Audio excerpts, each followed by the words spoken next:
So next question 118.2 ఏమడుగుతున్నాడు. So modulus a plus b if modulus a plus b and modulus a minus b is equal to modulus a minus b, then find the angle between a and b. So angle కనుక్కోమంటున్నాడు. So angle అనేది ఎలా find out చేస్తాం చూడండి. Given modulus a plus b is equal to a minus b కదా. So మనం ఏం చేస్తాం దీనికి,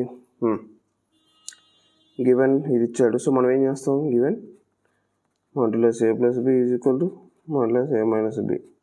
సో దీనికి ఏం చేస్తాం మనం, SOBS squaring on both sides. Squaring on both sides చేస్తే ఏమొస్తుంది,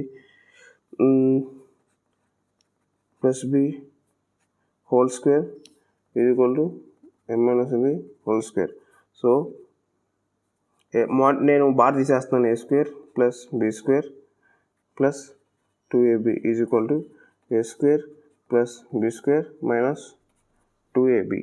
2ab అంటే ఏంటి, ఇక్కడ a dot b, I mean చూడు, దట్ ఈజ్ ఈక్వల్ టు, ఇక్కడ చూడు ఈక్వల్ టు అవుతున్నాయి కాబట్టి అవన్నీ తీసుకొచ్చేసాయి. a square plus b square plus 2ab minus a square minus b square plus 2ab is equal to 0. Minus a square minus a square cancel, minus a square plus a square minus b square plus b square, 2ab plus 2ab 4ab is equal to 0. So ఇప్పుడు ఏం చేయాలి, 4ab equal to 0 అన్నాడు అంటే ఏంటి, a dot b is equal to 0. ఏంటి b అంటే a dot b, a dot b is equal to 0.